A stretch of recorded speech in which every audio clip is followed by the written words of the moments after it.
Welcome back, ladies and gentlemen, boys and girls, to the fastest podcast on the airwaves today. It is the Catch Corner Podcast with your hosts, the three-time world karate champion, WCW legend, WWE legend, a actor extraordinaire, and a badass man, if I must say so myself, Ernest the Cat Miller, and I am your co-host, Ray W. Don't mean to trouble you, Keziah, aka Big Shug, manager of future Hall of Famers. And what is going on with you, Mr. Cat? What's happening? You know what, man? The movie, the Unbreakable Bunch that we have out right now is doing well, doing really good numbers. I did not think this movie was gonna do anything. Well, I'll I tell you I what. I watched it. I thought it was great. I really did. But I would before we really get started, I think we must say a word from our sponsor. We're Resite. Of course, we offer all-inclusive site work. We're Resite. Of course, we have a dynamic site crew. We're Resite. We have secure foundations. We're Resite. Of course, we're good stewards. Resite redefines the way site work is done. Contact us at resite.com. It's re-site.com.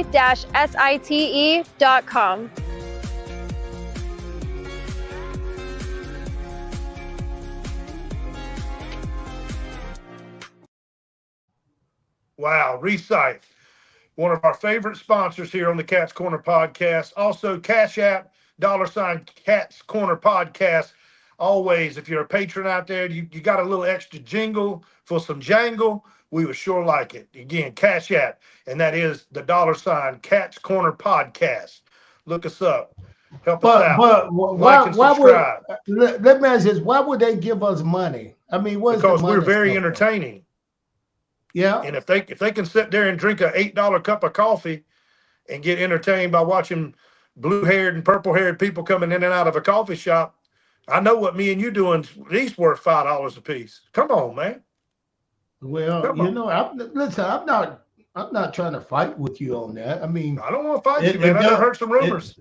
it does take money to run this show, It to really keep does. some of the guests, to keep people going. And right now, a little money will help. Let me just say that. Hey, A little any cash, grease on the a little wheel makes do, the wheel go round. a little donation mean we can get bigger clients, bigger interviews, bigger. You can't say stars because we got some pretty good stars on the show You already. got one tonight. Yeah, me, I know, and me. And me. then the Yeah, other the yeah. other gentleman is going to join us here pretty soon. Where we do, let's just keep it. He's supposed to join us, but you never know. That's true. This is You live, know, so you never anything could know. happen. Yeah, anything could happen. But this is what I was talking about, Ray. We Yeah, we kind were of talking about the started out. Unbreakable Bunch. The Unbreakable Bunch movie is doing well. I did not think that that movie, to me, it was like a bunch of friends just playing around, talking about making a movie. But next thing you know, the movie is out and people can buy it. They can go on Apple TV, YouTube TV, Prime Time, Amazon, and Prime, rent yep. it. Listen, it's doing good number on the IMDb. I looked it up and it got like a eight something rating. Absolutely. I mean, like I said, I watched it. I was very impressed. I mean, as you know, zombie movies go, I thought it was one of the most entertaining ones I've watched in quite a while. And you played a hell of a part there, Mac Brown, the karate cowboy. I thought you did a heck of a job. I thought Glacier did a heck of a job. Even Larry the Legend Zabisco Oh did a good yeah, job. yeah, It was his Larry. birthday yesterday. Shout out. Man? Listen, Yeah. I had some of the best conversation with Larry Sabisco. I've never really sat down with him, but he's a history book of wrestling, Yeah, he is a and he know fountain of knowledge. he got so many good stories that in between shoot, I'll go sit next to him, and he'll tell me all these good stories, and they were so entertaining. It's like I never knew some of the stuff he was saying. I never knew it, but today is a good day to start watching these different movies and different things right here, learning a little bit more about I want to learn more about the history of wrestling. You know, when I became a wrestler, I only did it because someone offered me the opportunity. You Mm-hmm. know, it's like when I was young, I wanted to be a karate guy. So what did I do? I followed every detail. And then when I wanted to play pro football, I went and I found out every detail, everything it took to get me online, on track to become a pro football player. Now, pro wrestling, I didn't grow up wanting to be a pro wrestler. Just But you like grew up a everybody else. fan, though, correct? You watched it. Yep, yep, yep, yep. I watched it and it was kind of, I'll let you know, okay. Yeah, I kind of watched it a little bit and it was fun, and Mm-hmm. but I just didn't follow it like you. Right. People like you. I mean, Ray, how did you get into it? Tell me. Listen, help me out. Okay. I'm an ex pro wrestler that I want to get more in tune and watch more wrestling. I want to be able to get into it.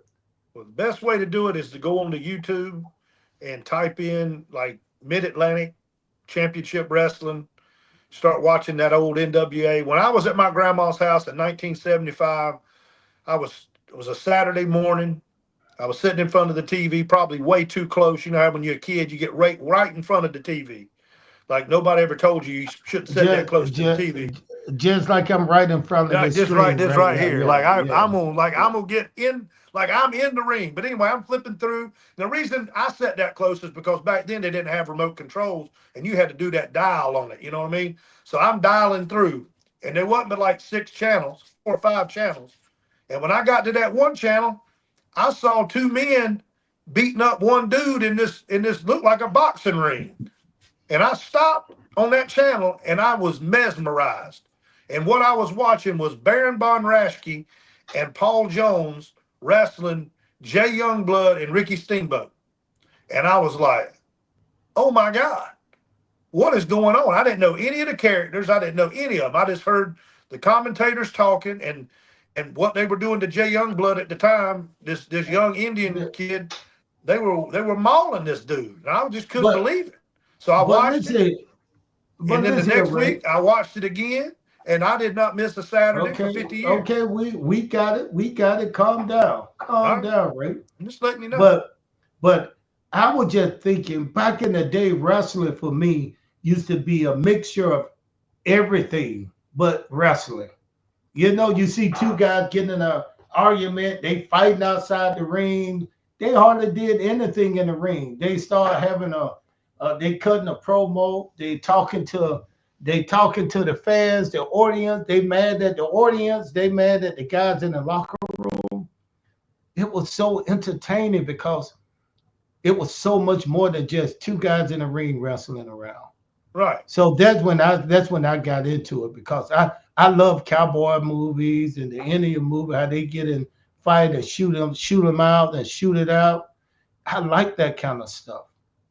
But now Action. watching pro wrestling is different. Now you get a lot of stuff in the ring you have to enjoy. I want to enjoy what I see in the ring. I'm not Right. looking for the locker room stuff. I'm looking to watch what I'm gonna tell you something. Back in WWF day, when they used to come on Saturday night, and by the way, I think they're coming back on doing the Next Saturday Saturday night night, thing. Saturday night's main event, 8 o'clock on Peacock, Bro, listen, ABC. that was so much fun. Saturday night now was my weekend going out night. That was my night. Mm-hmm. I get dressed up smooth. And I remember I had a nice velvet black jacket, kind of black pants, some nice suede shoes. Wow, I was looking good. I was looking good. My ride came over because I didn't have a car, so somebody had to pick me up. So my ride came up, bam, bam, at 10 o'clock. At 10:05, you remember that you do 5 minutes out there. At 10:05, wrestling was coming on, WWF. I would always get to the car on Saturday night about 15 or 20 minutes late because I just wanted to watch the opening of WWF Saturday night Main event. Just to see who main was just event. see who was wrestling. And man, it was so full of characters that I'm telling you, Ray, it was so full of characters that, bro, if you like to watch TV and you like bad guys and good guys, it was a whole lot of them on You remember WWE. Jesse the Body Ventura? He was one of the He announcers. was one of the announcers. Yeah. He's going to be the announcer. He's going to be on the desk tomorrow or Saturday night next week. Next So Saturday. is he back? Yep, he's mended the bridge with Triple H. He's back. No, he never had a problem with Triple H. His problem That's what I'm was saying. with He mended the bridge. He had a problem with Vince. Vince ain't there. McMahon. So Since Vince not there, he bringing back some guys that haven't worked in the business. It's going to be And great. I think that's going to be pretty good. But you know what? Still, tell me, how do I get it? I'm a wrestler. I have worked this business. By working this business for 10 to 15 years, you stop watching it. You know, that's the last thing you want to do when you got free time. Watch a wrestling match. To watch a wrestling show. Mm-hmm. I'd rather read about it on the internet and let people give people opinion on what need to change, what's good. But how do I become a wrestling fan again? What do you think it's going to take? It's going to take you sitting down and actually watching a show from end to end and see if it resonates with you. See if you get hooked on the storyline. From end to end, see that's where you're wrong, because you can't just walk in there and watch 10 minutes of it. You got to get into the storyline. Back in the day, when Saturday night main event was on, all I needed to do is watch 2 matches, and that was my field. I wanted to watch more, but those 2 matches put a smile on my face. It was so entertaining. I knew, hey, it's a chance I get to watch the whole show next Saturday. But I was into it. It was entertainment at its best. On Saturday night, that used to be the night that all the good stuff come on. And I think wrestling used to come on after 12 or after 11. It was 11 o'clock. It came on from 11 to 12. It was a 1-hour show, Saturday night's main event. And then what it did was it preempted Saturday Night Live, and Saturday Night Live would come on after it. So you would get your comedy after the wrestling. Or it come on at 10 and went off at 11. One or the other. I can't remember. You know, the last time I saw a good wrestling, watched as a fan. So I've been at home away from the business, not in the business, and I sat out and I watched a show, and it was good. The last time I had that experience was WWF. I think it might have been a Friday night or Saturday night when Sid Vicious came out. And you had a guy like Sid Vicious. You had, he was an incredible looking guy. I mean, when I said looking, he looked like he would kill his mama. Mm-hmm. This guy right here, he was made for TV. He's absolutely if you was going to construct a wrestler from the ground up, he would look like Sid Vicious when you got done. But then there was another wrestler in the ring that kind of took my attention away too for a little while. I didn't know where he came from. He was a black guy, Ahmed Johnson. Oh yeah. Big T. Man, he wasn't doing anything, Big Ray, was in the ring, walking around the ring, hitting the ropes, shaking the ropes, just walking around the ring, didn't say anything, and the crowd was going crazy. Because he was thick as a pork chop, dog. I mean, he was big. Man, I looked at this guy, man. He was a big old bowler. He was that kind of dude that ran the yard. Oh, yeah. Oh, yeah. You giving him his lunch money. You giving up that lunch money, for sure. He is something else. He was one of my favorites, for sure. Well, I tell you what, then. I got a lot of questions for one of those guys. Not Sid Vicious. He's gone. Yeah. But we got one of those guys here right now. He going to answer some of our questions. He going to grace the motherland of the Cat's Corner podcast. Ahmed Johnson. Let's bring him in. Tell Cole to get him in here. I can't wait. There he Whoa! is in all of his glory. Ooh, that boy looking good too. What's happening? Smooth. Hey, Can you Big hear me? Tony. Yeah. Can you hear me? Can you hear Yay. me? Yeah, I can hear you loud and clear. I tell you what, Big T. Yeah. I didn't expect for you to come on trying to look like a pretty boy. I see you the one that got a good shave. You got the hat cool, leaning down. You got the dark shades on, and look like you done lost a little weight. Your shoulder looking good. Man, I want you to come on and be that mean dog. He is that mean dog. Look, he's living the gimmick. He's living the gimmick. No, that's a pretty boy right there. That's a pretty boy right there. What's up, Big T? How you doing, man? What's going on, I'm doing man? good, baby. How y'all doing? Man, doing wonderful. great. Thank man. you for joining us on the Hey, Cat's Corner. same old, man. Thank you, man, for having me. Where are you coming? Where are you coming to us from? Where are you now? Where are you living? Houston, Texas. H-Town. All Down right. in Texas. Yeah. So, man, let's get right to it. How in the hell did you get to WWF and put it on fire? How? Yes. How did I? Yes. I mean, who brought you in? How you get there? I don't even want to talk about where you started. And let me explain to you first. Then, when I first saw you, I was watching a TV show, watching wrestling, but I was busy doing other things. Then I turned around. Only two guys have done this to me. I turned around and just so happened to look at the TV. Man, it's the biggest dude I ever seen, man. I'm a world karate champion. I'm not scared of anybody. You scared me. I know that. You scared me. You had the arms wrapped. You were big, bow-legged, big old. You was the kind of black guy they always said, don't fuck with him. Let him have whatever he want. Let him have whatever he want. And see, you was the kind of guy in our neighborhood, because you so much bigger than everybody. You just fierce looking. You was the kind of guy in my neighborhood. We had a guy like you. He'd just come around and strong arm people. He'll come around and do shit like take the tires off your car. And don't even pay for it. Just give me your tires. And the guy's giving it, okay, you can have them. And your car sit down flat because everybody afraid of. Man, you were one fierce guy. And it wasn't that you just looked fierce. The crowd was going crazy. I mean, they were cheering for you. They were cheering for you. And you wasn't even doing much, just walking around. Well, that was funny. That was funny. Just I didn't. Vince never told me if I was the babyface or heel. He just told me to go out there and see how the crowd respond. He didn't tell me I was the babyface or heel. So I just went out there, with my intensity, man, and do what I did.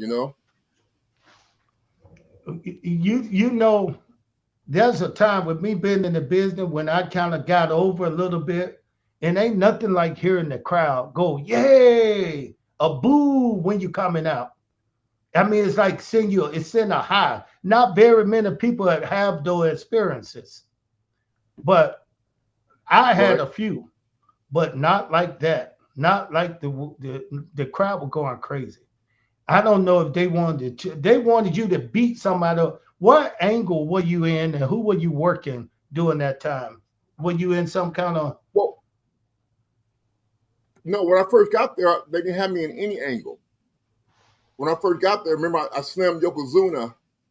Yeah. And then they didn't put me in any angle or anything, It just Vince just wanted to feel the crowd out to see what the crowd was thinking, and they, start cheering and stuff for me. And then from that point on, I was a heel like babyface. I was a babyface, but I worked like a heel.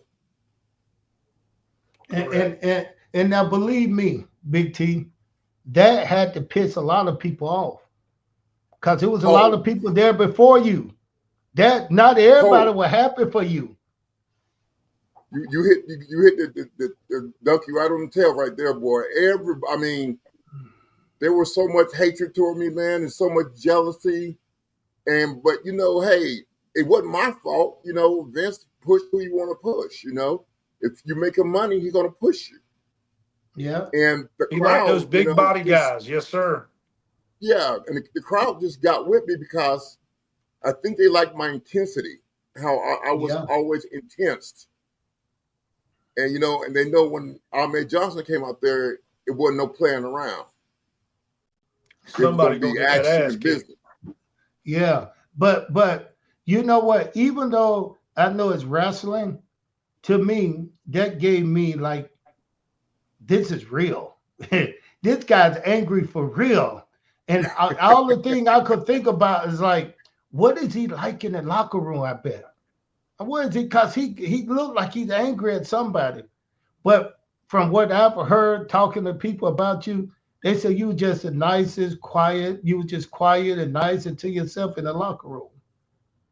Yeah, I was, Ernest, but you know, it was so much jealousy. Farouk said on a podcast that he was on that he admitted that he was jealous of me. Mm-hmm. And you know, and I didn't know that when I first came out. You know, then I started hearing rumors about all the guys that were mad because they've been, and rightfully so, because they had been in the business for 14 years, and you know, 13 years. Here I was in the business for 1 year, and I got that big push. A lot of guys were jealous about that, man, and they envied that. Man, but how did you handle that? I mean, did you feel that in the locker room that these guys or some of the guys not wishing me well? Some of the guys don't want to see me do good. How did you feel? Ernest, Did you feel that tension in the locker room? No, Ernest, in the locker room, they act like they were my best friend. And they didn't start talking junk until I left. If you notice, when I was in WWF, nobody had nothing to say. But as soon as I left, everybody had something bad to say, you know. Oh, he was hard to work with. He was intense. He was this, that, and other, you know. Like who? Like, you name him. Mark Henry, D-Lo, Farouk, you know, just the nation period, man. Oh, for real? Yeah. They started all, most of all the rumors they started. Wow. Well, you in the very beginning, you didn't want to be involved with the Nation of Domination, did you?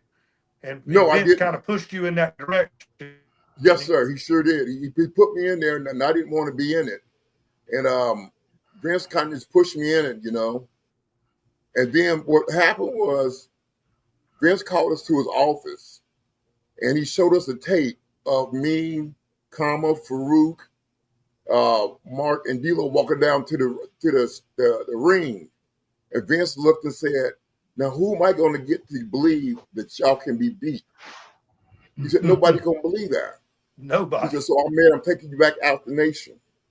And I'm like, "You just got me in the nation a couple of months ago. I mean, now you make me piss off the fans. Now I got to go and win them over again."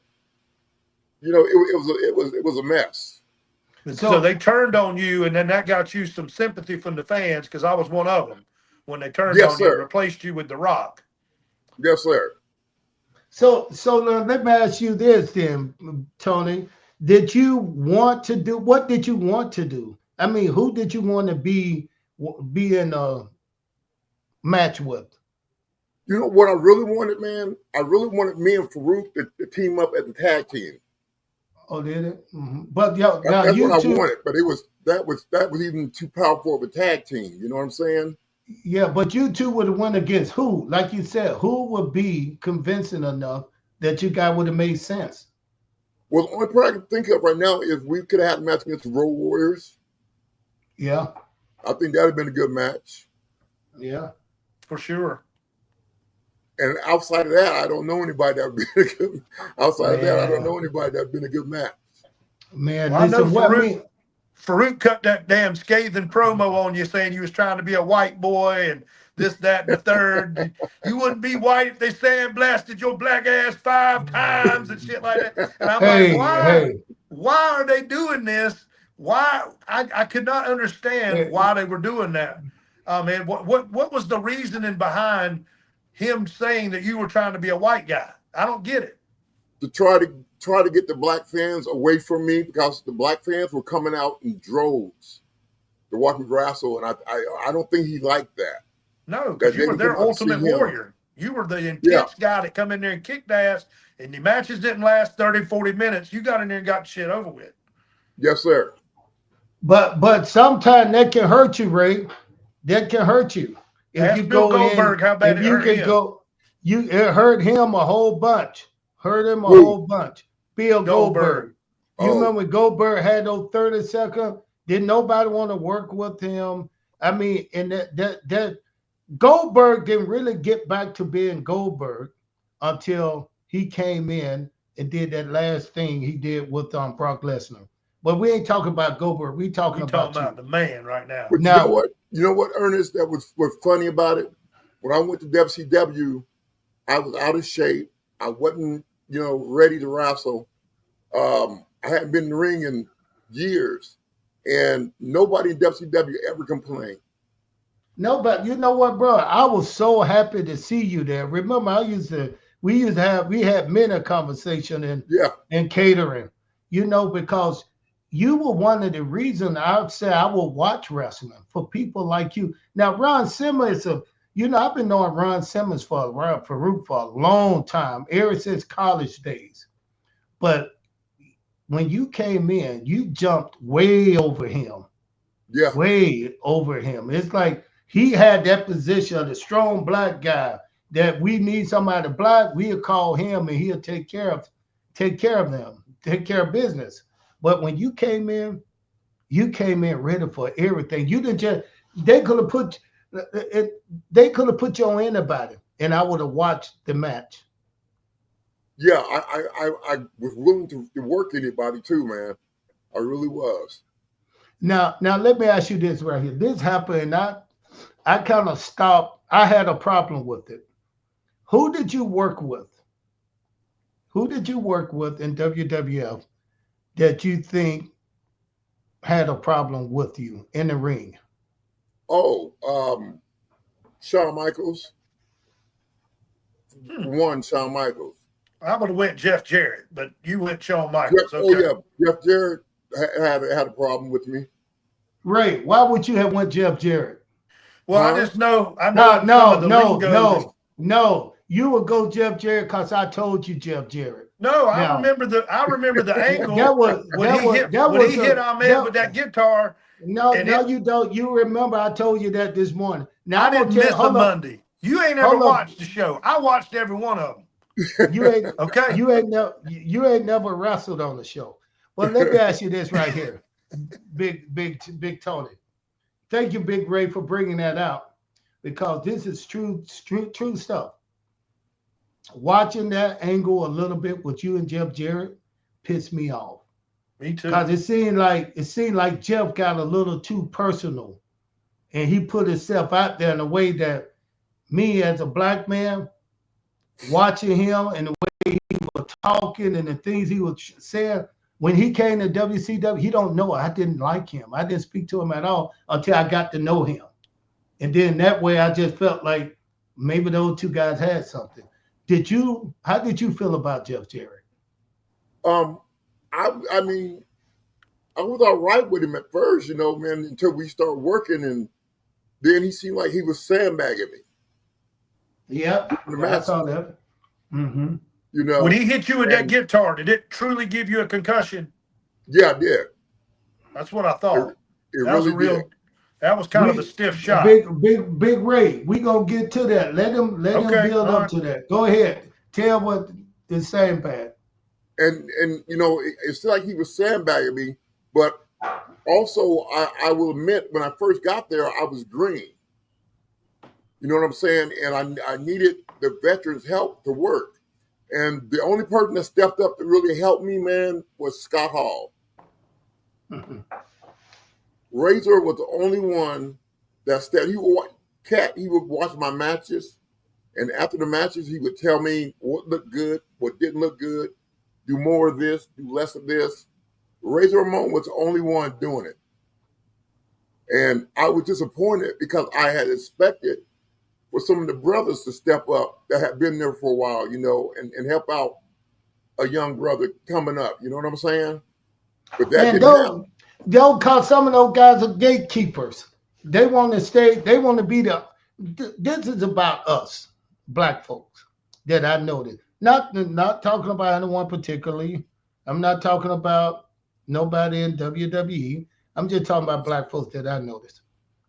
Sometimes we get into a position and we get so stuck in our ways that we want to be the only one there. We don't Yes, want to bring nobody else up or bring nobody else in. Hey, bring somebody else in. They may go to a different level, and now you got a connection up top if they go over you. thank you.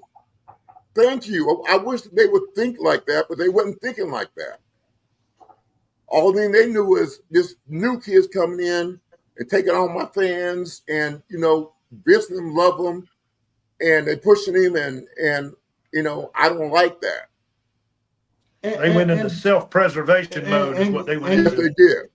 and you know, Big T, this ain't somebody who's just Big T. You're not just somebody who are angry because your time was back then. You don't sound angry. Here Not at on all. that corner podcast, I like to hear just the way it was because I tell it the way it was. Anybody else on here, they tell it just how things was back then. WWF, when I went to WWF, man, WWF was like leaving a good public school, WCW, where I'm learning from everybody, to going into a private school where you only had a few. Right. But nobody there to really help you. They didn't even want to talk to you.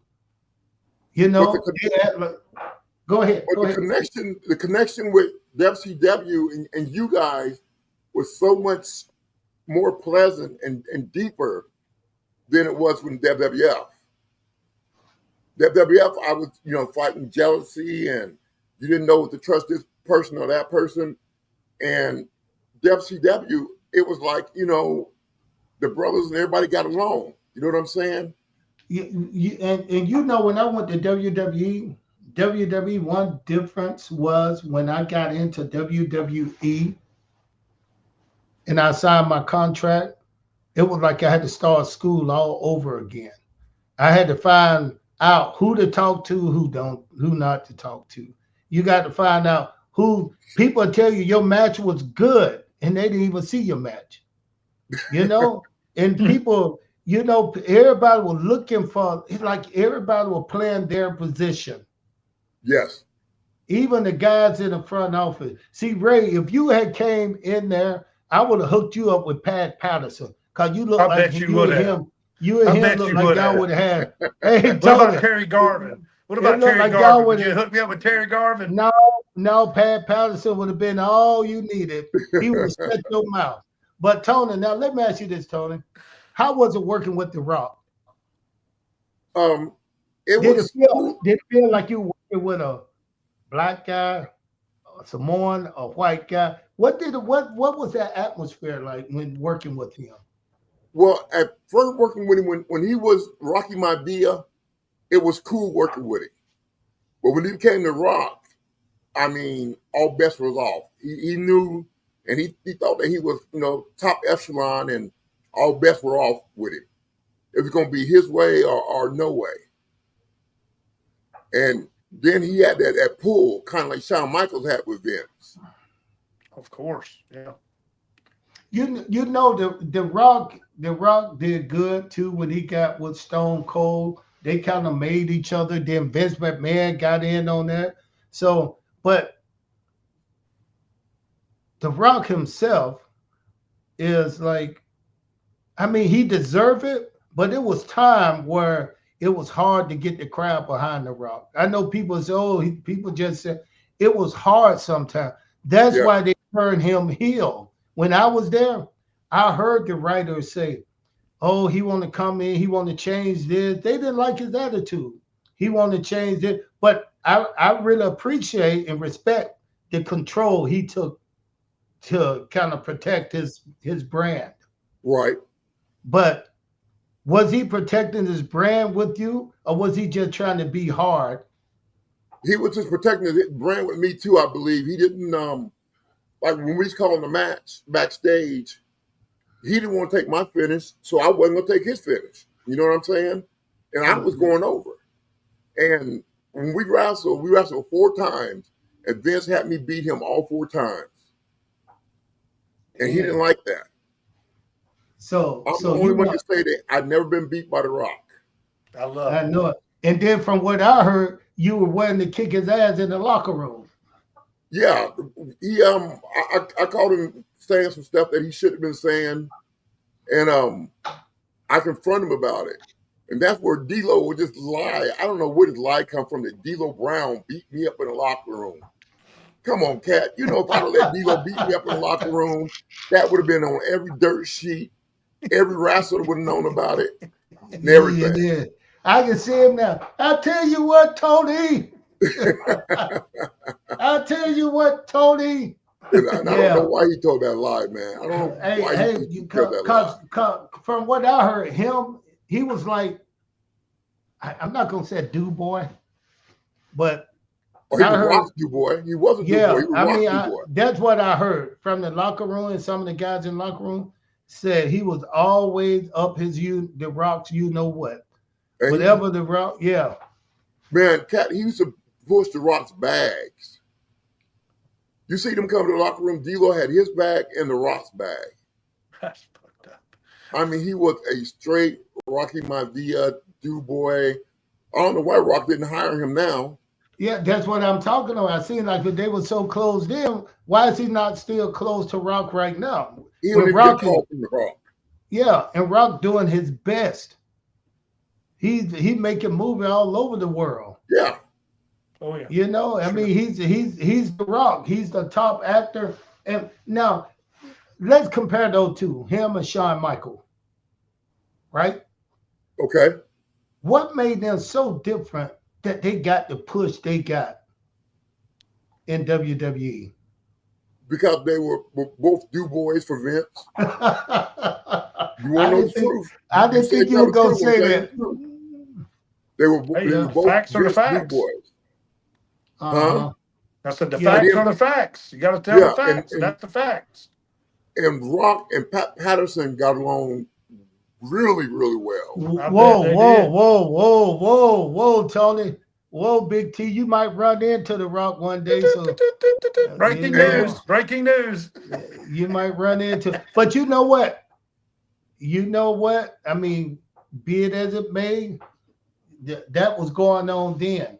I used to hear certain things, and then you said Rock was so nice, he was so quiet, and he always been respectful to me. You know, hey, right. Ernest, how you doing? Wherever I am. I saw him in a crowded gym one day, and everybody was surrounded. He looked and saw me over there, came through, just real nice. Hey, Cat, how you doing? But guess what, though?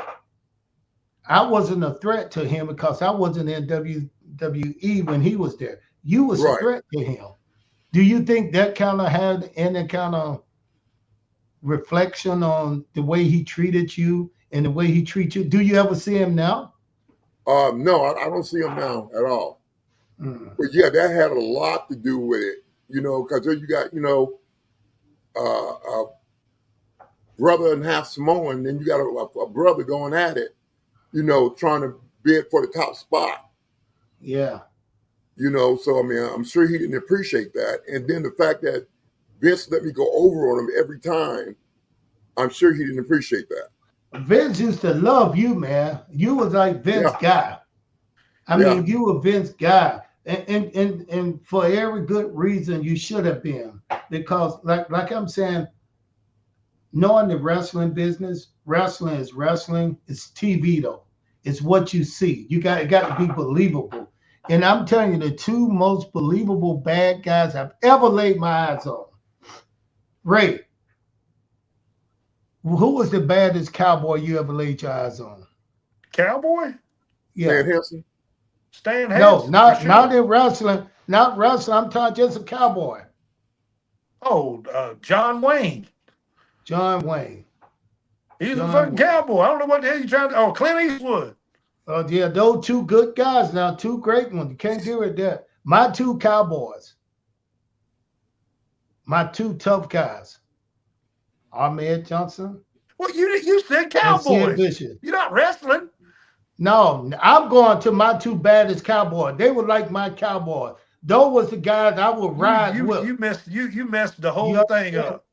That ain't messed up. You just don't need to impinge If on you'd what have I'm about said to say. the two most intimidating wrestlers, No, I would I have know. said Let Sid me deal with Vicious the. and my man right Hey, here hey, let me deal with the. Let me deal with the wrestler. You with the deal with the confusion. Cowboys. With the confusion. Yeah, yeah, Hey, yeah. did you know what, Ahmed? As I think about it, if Vince would have been smart, he would have booked you as like I don't know how. I think you and Rock were pretty close in age, right? You Yeah, maybe a little bit older, maybe a yeah, couple of years. yeah. I got Uh, my couple of years. but you're a Johnson, and his daddy, and he's Dwayne Johnson. You thinking just like I was thinking. Why did he not bill you as like cousins? Like this is Ahmed, this is my dad's brother's son, or some bullshit like that. I'm gonna tell you why. I'm gonna tell you why, Tony. Because those folks would have ran Vince out of the damn building if he had put those two powerful black men together. God, that would have Y'all been would have been awesome, too though. powerful together. Think about it. You know what I was thinking? I was thinking back in the day when Rock's dad was wrestling, he was teamed up with Tony Atlas. Yeah. And they could have went with that angle. Hey, this is Tony Atlas' nephew or whatever, and Rocky Johnson's son. They could have ran that again. I'm glad they didn't, but they You could could have have been ran it Ahmed again. Atlas. Huh? You could have been Ahmed Atlas. You know, Yeah, they didn't have to call you John. They Listen, called you Johnson for a reason. hey, yeah. so Tony, Big T, what do you think about Tony Atlas? Have you ever met him? No, I don't. I mean, I've met him, but I don't know. I don't know anything about him. I met him as far as high and by goes, but I don't know anything about Tony Atlas. I saw Tony Atlas in New York last year at one of the events. And this dude told me he was 87 years old. He's not. He ain't 87 years And old. listen, he said, Cat, I'm 87 years old. I was like, what? He said, yeah, I'm 87. Then I was like, are you sure? And I was with two other guys who wasn't wrestling. They wasn't wrestling fans. They were just two guys with me. And they were like, oh man, you look good to be 87 years old. And I was just listening to him. So when we got up, I said, man, that dude, look at that dude, 70 years old. Why is he telling us?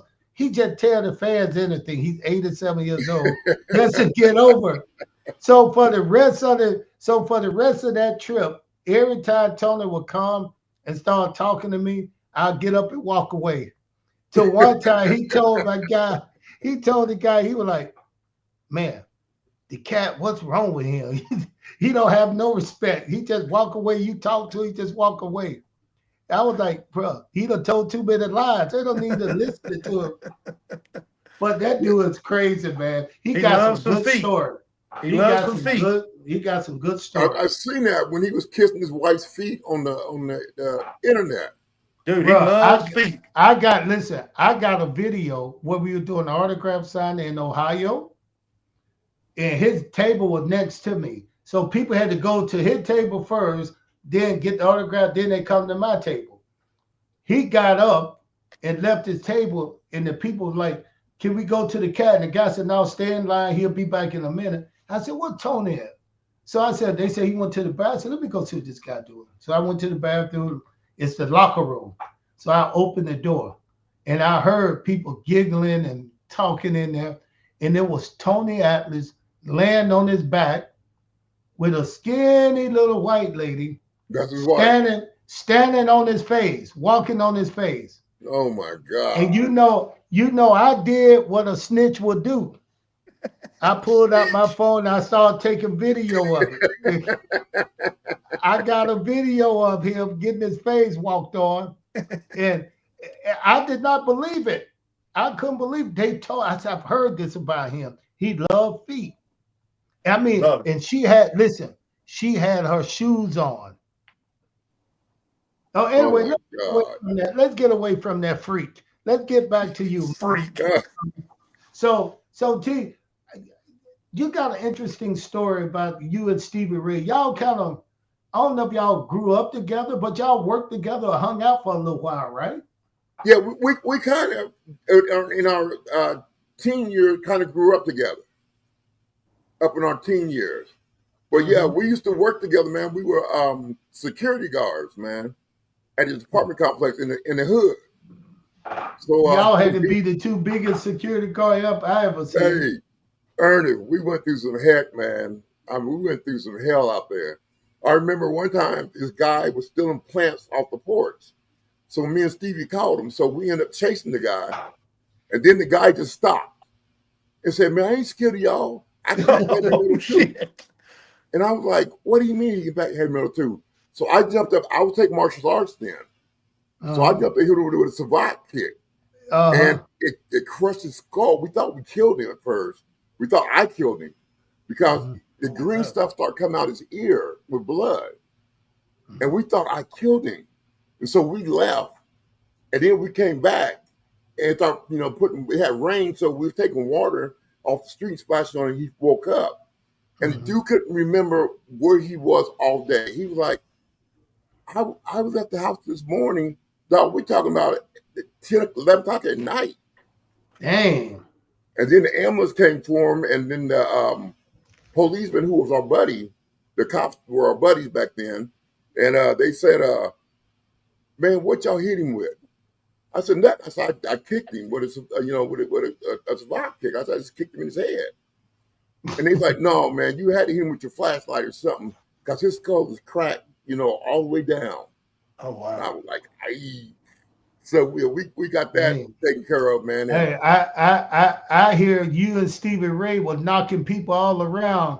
Y'all had to be y'all were demolition in that apartment place hey, where y'all was at. we certainly was. Cause Calling heat for real. Yeah. Stevie Ray said y'all were hanging out one time and he knocked and he went to the door area where they try to keep the area clear. And he said at the door it was a bunch of girl, but they was what do you call them without getting in trouble? They were the female girl that thought they was the male. Oh, okay. Transvestites. Go ahead. No, they wasn't transvestite. They was not trans. They was what do you call the girls that think they men? Lesbians. Lesbian. Yeah, let's use that word. And they thought they were tough and big. So Steven said he came around and told them, listen, you guys can't stand out here. Can you please leave this area? And the one girl told Steven, you get out of my face, man. I don't want to hear that. And Steven said, can y'all please leave? So he left. 2 hours later, he came back and the girls were still there. The lesbians still there talking and blew up at Stevie again. So Steven said he remembered she had like a bag or something in her hand, like a bag of candy or something she was chewing on. So Steven said the girl turned her back, or the lady turned her back, and Steven said he just hit her with a forearm, and the only thing he remembered is that bag burst and candy all over the street. And all the other girls and they was getting out of there. They were running, but he said he was watching them run. He just said, I just remember candy. It was just a whole bunch of candy all over the street. Cause when I hit her in the back, hit her with my forearm, kind of pushed her, candy went everywhere. I I'll tell said, you man, a story about me and Stevie. One time, I was working that night, the apartment complex, and Stevie went out to the club or something. And there was these Hispanic guys there, and there was like 6 of them. And I told them they couldn't drink outside. I said, take the beer, go inside your apartment and drink. You can't drink outside. And they were like, okay, okay. So I left because I figured they would do it. I come back maybe an hour later, and they wasted now. They got beer cans and stuff all over the place. So I walked up to them, and I said, man, did I tell y'all to take that inside? And Cap, next thing you know, they surrounded me, man. All 6 of them surrounded me. So I took my handcuffs and put them over my knuckles like brass knuckles. And then I was just throwing them out left and right. Then I heard Stevie motorcycle come up, and here he come running down there. Yeah, I heard Man, about we tore that. them boys up, man. But now let me ask you this: how did any of that toughness in that lifestyle transition in? How did that transition into like pro wrestling? Now you got to let stuff happen to you that you would never happen to you in the street. How did that turn out for you? And what do you think the biggest part of that? Well, the good thing about it was, Cat, is I've always been intense. Mm-hmm. I mean, whatever I do, I'm gonna put my full foot in it. And I think that it helped us. I think it helped us out as far as taking on challenges go. You know what I'm saying? It helped us take on the challenges in life. Well, did anybody ever try to shoot on you in the ring and you had to get stiff with them? Only person that ever shot on me, but he told me ahead of time, was Vader. Well, Vader told me we were scheduled to wrestle each other. I'm in the locker room getting dressed. Vader comes in there and sitting next to him. He said, "Hey man, I'm gonna lay him in there. So lay him in there on me too. I don't mind you laying him in there on me, but I'm gonna lay him in there on you." And I thought he's playing. I'm like, he ain't gonna shoot on me. First punch, he hit me. My whole head started ringing, and it was a shoot fight from that point on. Listen, go ahead, Tony. Go ahead. I'm sorry for cutting you off. But it was cool because we did it with respect for each other. You know what I'm saying? I mean, with no complaining in the locker room. It was none of that. After we got done the match, we went out to eat. We stayed at the same hotel. And it was cool. But I kind of enjoyed it. He was a tough old bird, wasn't he? He was tough, wasn't he? Now let me tell you about him. I worked with him. This dude had no regard for who he was working. If you was a green guy, they say he damn near hurt people all the time because he was real stiff. So he would really, if he was green. And won't give you. He won't give you anything. They just say I saw him have a match with a kid, man. I swear, I thought he killed that kid. I mean, he was hitting the kids with clothesline, forearm. Then the kid got one thing on him. As soon as the kid got one thing on him, I said, "Oh, he's about to die." Man, he splashed that guy. He was real rough in the ring. Yes. But then they said his lifestyle, when I met him, he was really nice, because we was outside the ring. We talked to him. But in that ring, man, they said he was terrible in that ring, that he would hurt people and didn't care. Ric Flair's teeth out. Listen, let me tell you this. Did you hear the story about what happened to him in Japan? When he went to Japan? Talking about the fight him and Stan had? No. Yeah. It was him to where they say they went over to Japan and they get to Japan and they were supposed to be, the Japanese people were supposed to pick them up. But the Japanese people didn't come, they were late. So they sit at the airport a long time and Vader kept getting mad and mad and mad till finally the person showed up to pick him up. And and Vince was over there too. And it was an old Asian lady. And they said when she walked up, said he just took her, just clotheslined her. What? Yeah, said he just clotheslined her. I said, what? He said, yeah, he hurt the lady and he would have went to jail, but Vince pulled something because they arrested him for doing that over in Japan. Man, this guy was crazy in that ring. Yeah, he choked that guy out in Kuwait that time too. He what? He choked that guy out in Kuwait. Hold up. What'd you say, Tony? No, I said they arrested him when we was in Kuwait. I know they arrested him there. Uh-huh. Because he one of the reporters asked that question, is wrestling real? And he went off. He went off. Now I know somebody who put him in his place. Paul Orndorff. Heard about it. Did you hear about that? Yeah, I heard about it. Paul Orndorff put him in check with flip-flops on. Yeah, he had on flip-flops. You know, cause Paul was real nice. Paul would come around, he'd get those sheets. You saying comment, hey Ernest, Cat, can I talk to you, Cat? Yeah. So we'll go and sit down and we'll start talking about the matches and he'll go over the matches. He was just real happy go lucky, just happy person. But he said he went in to talk to Big Van Vader, and Vader told him, no, I'm not doing that shit. You can get out of here. He went after Paul Orndorff. And they said, wow. and they said Paul Orndorff hit him and knocked him to the ground. And let me tell you what they said happened then. He said Paul Orndorff put the boots to him, and he didn't even have on boots. Man, Paul must have been tough, boy. Oh, Paul, did you ever do anything with Paul Orndorff? When I went to WCW down to the training center, Paul Orndorff and Sarge was training me. Mm-hmm. So I got to get a little training in with Paul Orndorff and Sarge. Now let me ask you this. Would you say your best time in wrestling was in WCW or WWE? WCW. I enjoyed Yeah. WCW because the guys there were so cool and it wasn't none of that bull like in WWE, man. In WWE, I had, watching my back every time, because everybody was jealous about the push I was getting. So you had to watch your back.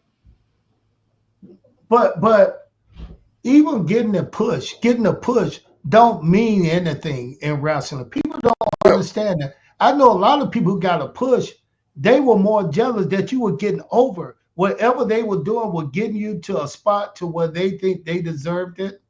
And they were angry at you or upset about that because they put you out there just like Goldberg. They'll tell you they put Goldberg out there. Right. In all those matches and everything. But the thing is, Goldberg held his own. I thought maybe they were trying to kill him off because he kept having these 1 minute matches, boom, boom, boom.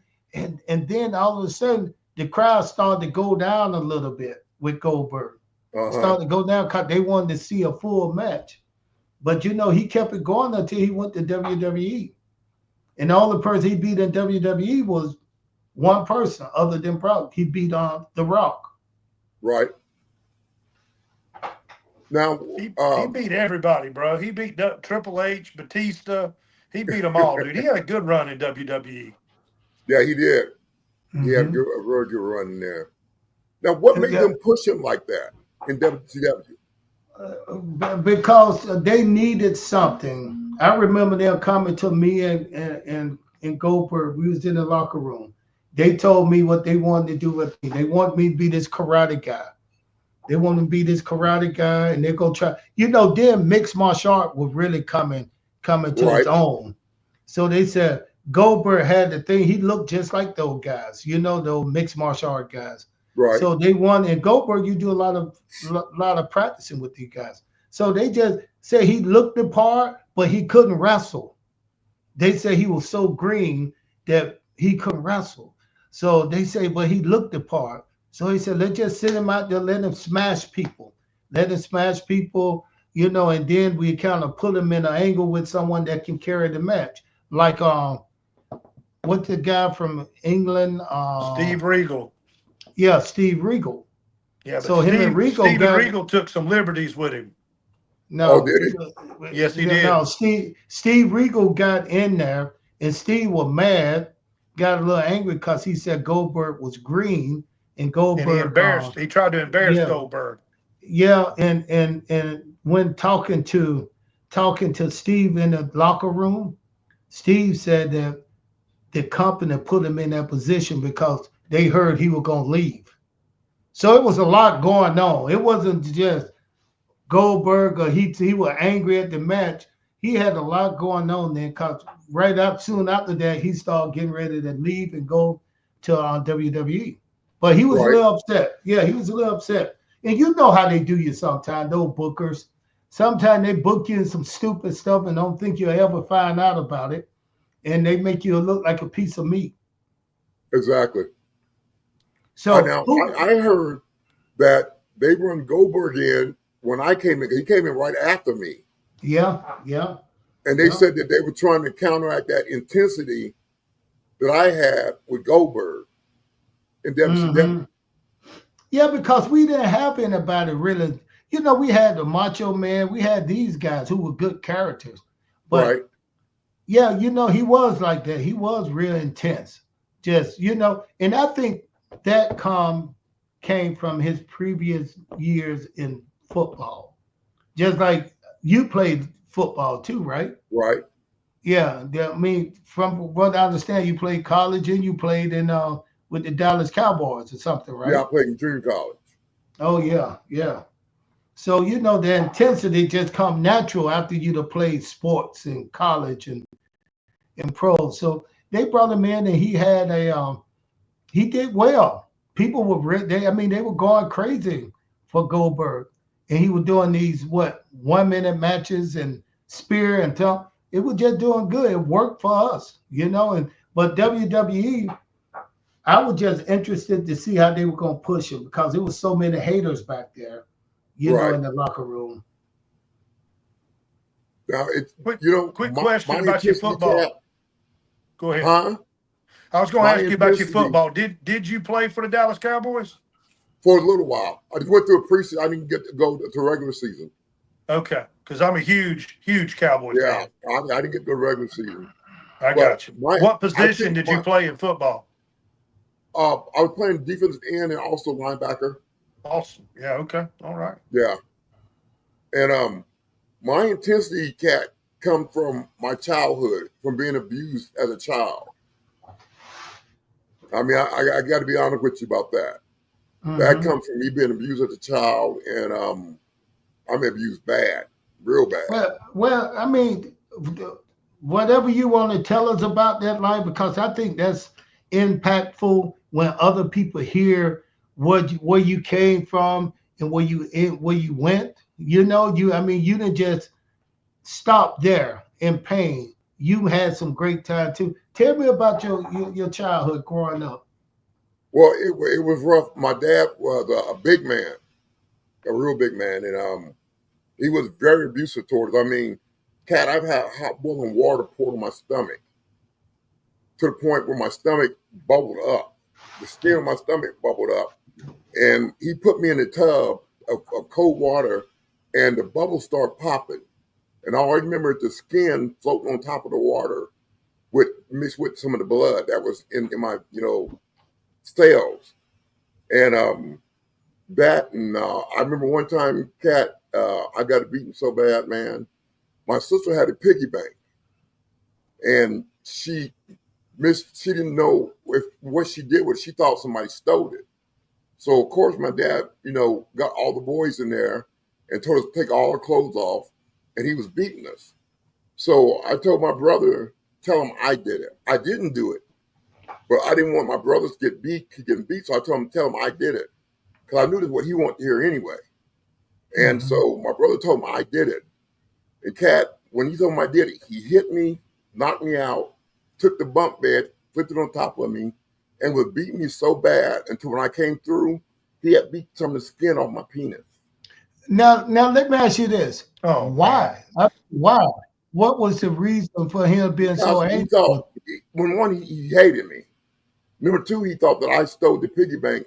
And then But come to find out, my sister found her piggy bank the but next day. he was your hold on, let me tell you, he was your biological father though, right? Yes, How yes. can a person hate anybody that bad? And how can a father resent his son that he do something like that? So what caused that? And I mean, what triggered that?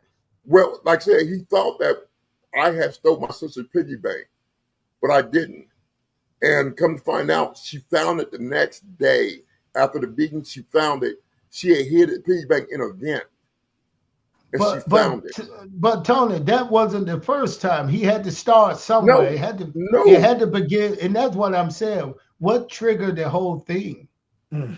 Well, the thing that he claims triggered the whole thing was he was playing football, okay, and he had a chance to go to Kansas City Chiefs, and my mother got pregnant, and there's seven of us, so my mother got pregnant And he claimed that's why he couldn't go play pro football. So he had resentment in him.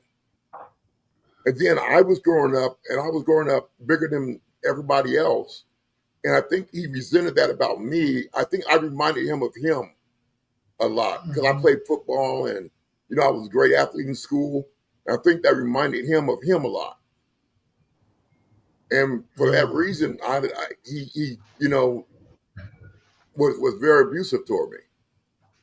Wow. So I hope you got some kind of counseling or something, right? I mean, No, I just been dealing with it, bro. I mean, it's something you deal with. Sometimes you can't sleep, How do you deal with something like that? Do you have to just forgive him or do you have to forget about it?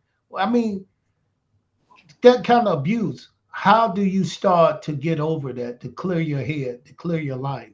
To be honest with me, Kat, I turned to the Bible, man, and the Lord helped me get over it. I turned to the Bible, and the Lord helped me get over hating him so much and wanting to kill him.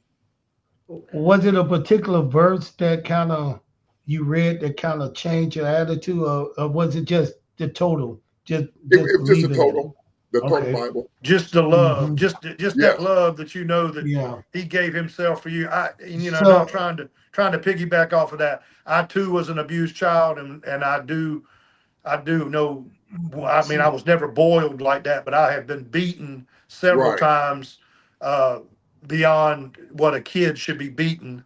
I grew up in a very abusive household. I too, got real spiritual early on in life. Still to this day, I didn't go get psychiatric help. I mean, I tell you what changed me was having children of my own. My father passed in 03. Yeah, my dad passed before I had my first kid. So Tony, let's get back to you. Yeah, let's get back to you, Tony. That's bad for both of you guys. I feel for both of you guys.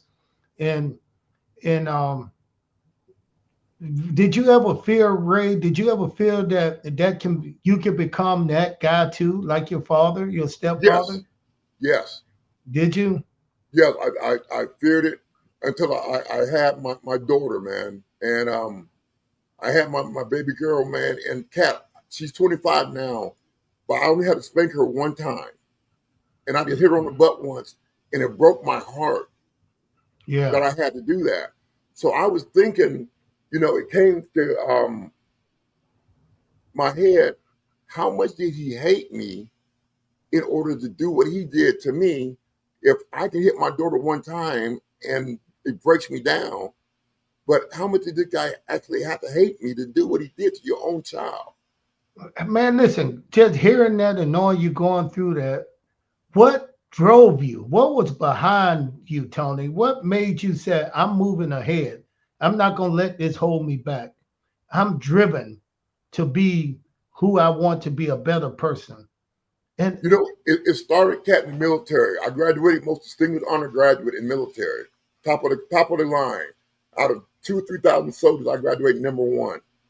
And from that point, I knew that I had something special inside of me. And, from there, I went and played, had a little appreciate thing with the Cowboys. From there, I went to professional wrestling. I've done a few movies like you, and it's just the glory of the Lord, man. But you're a success. Amen. I mean, I don't care what they say or what you've done or what you have. That is a successful life, and you still got plenty more to go. Yes, sir. When you speak of, I just spent one. I don't give a damn if you just spent one day in a Dallas camp. You got to live a life that not many people ever get to live. They never see a day in high school football, college football. So now here you are. Now here you go right here when we talk about seeing Ahmed Johnson in the ring, WWF, bro. I'm in the business of wrestling. Just that moment when I looked at you in the ring and the crowd was going crazy for you, I'm a little jealous.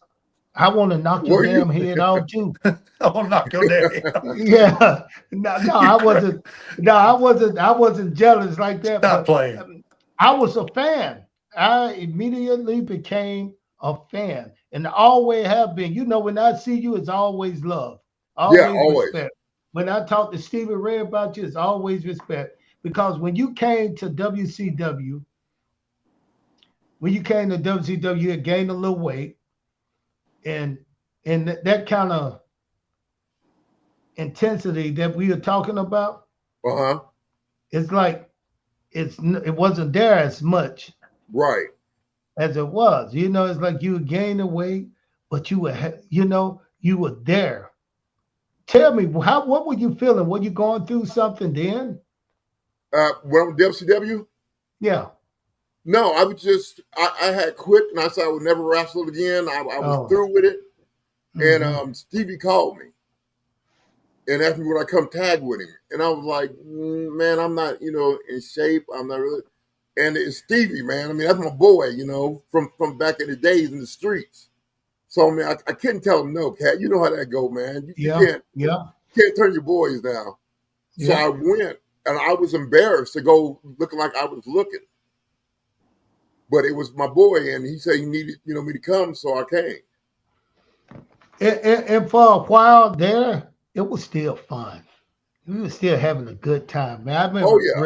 I remember riding with you and Stevie. All y'all did is talk crap to the cat. Cat, shut up back there. The cat, hey, listen, the cat is 6'2", 240 pounds. But you guys are like 6'6", 6'7", 380. Y'all would have killed me. So I knew my place. So I shut it down. But when people go through stuff in life, they kind of feel sometimes like they the only person going through this. Nobody else understand what they're going through. No. Did you ever feel that in your life, like being in WWE or WWF, like everything is on you, everybody's stacked against you, and you felt like don't nobody understand me? Yeah, you know what? You hit that right on the head, man. It reminded me of my father. Because I was like, he don't understand me. He doesn't know anything about me. He doesn't get me. And the WCW, I mean, not WCW, WWF was the same way. I feel like nobody, understood me. Nobody knew where I was coming from or anything. But it was cool because I never told them the story. You know what I'm saying? They just saw the talent, and they just wanted to Yeah. use you for what they saw. Now, uh, you know what? I look at this, man. Like I was a little upset when what was that pay per view when they came to Atlanta, Ray? Bad True blood. Bad blood. Bad blood came to Atlanta, and they had all these legends in the audience. The Four Horsemen. Blah blah blah blah. Yeah. I didn't see not one look like us. But let No. me tell you this: I've been on the road with you, meeting fans. I saw what they do to you when you was in New York. Your line was longer than anybody. Yeah. People were coming out to see you. This is why I don't understand. They come out to see you, but the business that you made it in, why don't they respect you enough to say this is a legend? Did we tell you why? Because Vince is pissed off. He got pissed off when I left. I left because he had an angle. Well, my sister was sick and she died of cancer, my baby sister. And she was sick at the time, so that was on my mind. And then Vince came up with this angle, or somebody did, where the True Commission, who are supposed to be from South Africa, I was going to have a match with the True Commission, and they were going to hang me from a rope. Yeah, fuck that. And I was like, can't do it. I went in Vince's office, it's just me and Vince, and I told him, I said, I can't do that, Vince. I can't let them just hang me from a rope. Because they're already from South Africa. They're already, supposed to be the True Commission, the racist, commission, and I'm not going to let them hang you from a rope. So how was it to tell Vince McMahon no? I mean, what was the look on his face? How was the moment, the air? He was shocked. It seemed like he was very shocked that somebody finally stepped up to him and told him no, that they wasn't going to do it. But, the Ultimate Warrior had hit me to his game a long time ago, though. The Warrior told me all about Vince that I needed to know. But I told him no. Did he tell you he'll shit on your head? No, what he said was, his exact word was, if you don't do this, I can erase you from history. Yeah. That was his exact words. Yeah. Well, I feel like you deserve to go into the Hall of Fame. What you've done, I believe. Now, correct me if I'm wrong. Were you not the first African American Intercontinental Champion? Yes, the first African American single champion in history. Yep. So that alone should get you into the Hall of Fame along with your career. Big Ray, let me tell you this though. I know I like what you're saying, Big Ray. You're doing good. Big Ray is a super fan. He's a super mark. So that's my mark right there. I'm his number one. I'm at number one wrestling. He's my number one fan. But I'm gonna try to tell you this right here. You deserve more than that fake Hall of Fame. Whatever they give, whatever championship belt they gave you in the ring, you came and you carried your weight in a business with all superstars there. Everybody on WWF roster was a superstar. Yes. You come in at WCW, it was a few guys like me who just started out green, trying to get into the business. But WWF had all superstars, and you stood out. That's what I'm saying. That's what we call legends. Yeah, man. That's people grew up watching you, and what made you stand out was fans wanted to watch you. Like I said, I've seen what you do when you're out on the road and you're doing these meet and greet where the fans come up, hey, how you doing? You give them a hug, you shake their hand, then you turn and take a picture, then you say, that's $75. Get the money ready first. Get the money ready first. I've seen that when my line had about 10 or 15 people. I look over at your line, you got 100 people in line over there. So what the hell is he doing? Then I said, I forgot. This is territory up here in New York, man. People love this guy. People love this guy, man. He love this guy. So what are you gonna do now with the rest of your life? What do you have planned? I mean, what are you doing now? I know you're doing some kind of motivational thing. We're talking to kids, working with the youth. What are you doing? Well, I work for the oil company called Dresser Rand. It's an oil company. And right now, like you said, most of my time is spent, going to the battered women's center, talking to battered women, abused kids, boys home, girls home, stuff like that. I enjoy that so much. Wow. How did you get hooked up with that? I got called by an organization, and they asked me would I, come and speak for them. I did it once, and I was only planning on doing it once. And next thing you know, they called me with all these different dates. So I was like, yeah, going to schools and everything else. So I said, yeah, I'll do it. So, but it's so rewarding, Kat, when you do it, man. It really is. And listen, you're making a difference in a kid's life that's being abused, man. There's nothing like it. I mentor. That's what I do to channel this aggression from my past. Is I try to help other kids that are kind of going through having alcoholic fathers and abusive, parents and whatnot. If you can give back, it kind of lessens it never will take it a whole away from what happened to us, but it lessens it a little bit, Right. You start seeing a difference in some other kid's life. Right. Well, listen, I can have you here all day, Big T, because I got so many questions. I haven't even got to half of them, but I got so many questions, man. Do you watch any wrestling today? Be honest with you, Kat, I watched Bobby Lashley, MVP, and Shelton Benjamin. Oh yeah. I watched them for a while, and I'm watching them at AEW? AEW, yes. Yeah, AEW. But that's about far as I go with it. You're not into it. Have you ever been like a wrestling fan or into wrestling? No, when I got started, Stevie Ray was a big wrestling fan. Yeah. And we went to Ivan Putski opened up school, and me and Stevie went to the school and Booker, and it kind of went on from there. But I've never been a big fan. And Wow. Skandar Akbar helped train you too, right? Yeah, he trained me a little bit up in Dallas. Okay. Well, I tell you this, man. You made it to the top. You made Yes, it to the sir. top, man. And A lot of people can't say that. I'm glad I got to see you. I'm glad I got to see you, and I got to be a fan. I got to meet you as a friend. I never Yes, know. I didn't know at that time when I was watching your debut in WWF that I knew you were gonna be great. I knew you were gonna be a legend, but I didn't know you were gonna be a friend. yes, And that's what I'm really, really proud to say. You're a friend. You somebody that we got to know each other in WCW. Cause when I went to WWE, Stevie Ray told me, he said, "Man, they ain't gonna do nothing with you guys up there. Stevie, he told you Stevie right. knew. They ain't gonna do nothing with you guys. They're gonna put you guys, they're gonna make their guys put over you and put this there and this and that." But you know what I told them? I was already rich.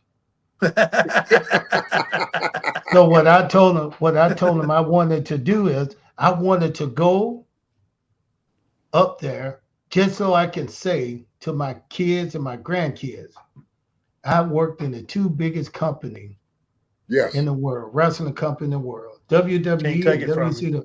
I worked for Ted Turner, billionaire, Eric Bischoff. I worked for Vince McMahon. That's all I wanted to do, and I did it. I spent my time with them. But let me tell you something, man. It was hard. It was hard working at WWE. Listening to these guys make up lies. I can't write for you. oh man, Listen to these guys saying that they can't do nothing. Then you see this old Curtis Joe Blow. They writing all kinds of stuff throwing at him. exactly. And I was like, Then I was like, one thing I was happy, like I said though, and John Ace was the one to get me up there. John Ace was the one that called me and said, I was sitting at home, my 6,000 square foot home, relaxing, hanging out with my kids. I get a phone call, New York, Johnny Ace, Cat, are you going to wrestle anymore? I said, I don't know. I might do a couple of, he said, no, you need to come up here in New York. Just let them see you. Then I said, what you mean see me? I said, if they want me, I got a little cocky. If they want me, they know who I am. And then John A said, no, Vince McMahon don't watch wrestling. He don't watch WCW. So he don't really know who you are. Said, let me set it up. I'll bring you in. You'll wrestle Norman Smiley, do a dark match, and we'll pay you. And it's a trip to New York. So I was like, okay, next Monday. So I went up there. I had a match with Norman Smiley. Of course, it was good because Norman, Norman Smiley, Yeah, right? Norman's funny, man. Funny. He's a great worker. He's still Yeah, working up there. He put me over, came out. John H. called me and said, hey, man, Vince like you. He'd like you. He'd like to see you up here. So when I got there, Big T, I thought I was going to wrestle. He put me behind the mic. He put me in a place where I'm like, how in the hell I'm gonna be a commentator? I don't even know the moves. I don't know no arm bar, no arm lock. I'm You gonna didn't just know be a a wrist person. lock from a wrist Yeah. lock. I didn't know anything, but they want me to sit there and act like I said, oh no, listen. I act like I love my aunt cooking when it was bad as you know what. I act like I liked my school teacher when I hated her gut. Now I got to try to act like I know what I'm doing in front of millions of people. And you did And a hell of a job. it worked for a while. It worked for a while. But then Vince came to me and said, hey, you want to wrestle, don't you? Because I can still see it in you. And I said, yeah, I want to. And then I started working out. I ain't going to call the guy name, but when the guy walked to me, he said, damn. He said, Cat, if you're going to be a wrestler, Vince McMahon, like that Winstrol V look. you like Winstrol, what? Winstrol Winstrel V. V. He wanted him Oh, on a cutting agent. He Hold wanted up. them I said, abs. hold up. He said that. And I was like, what the hell is a Winston Salem? What? He said, oh, Winstrol V. I said, I don't even know what that is. He says the kind of stuff you take in them, it draw you up, make you muscled up. And I was like, it's time for me to go. It's time for me to go. So what? I'm wow. afraid now. He didn't ask me, but this guy was a road agent. He told me Right. that Vince, he said this is what Vince McMahon liked. He liked this look. He told me what it was. And he was just trying to give me a little head up, a little head up. And look, you might want to look like this and start doing this because they like you already. And I said, well, I'm going to spend my contract here and then I'm out of here. So I had a good time up there, man. But listen, I don't think I could have made it if I got that push that you got and that over. You kind of took the scale in a different direction. They probably were thinking this is what Rock is going to do. But wait a minute. This guy came in and put everybody on edge. You put Jeff Jarrett on edge. Jeff Jarrett came out and talked some real deep stuff, just running his damn. I don't see how. I was looking on the dirt sheet the next day to hear Ahmed punch Jeff Jarrett in his mouth in the locker room. And I'm gonna tell you, Jeff is one of my friends, but I'm gonna tell you this: when Jeff came down there with Vince Russo, it was a spot where he was the world champion, and I was the commissioner, and they sent Jeff to the ring.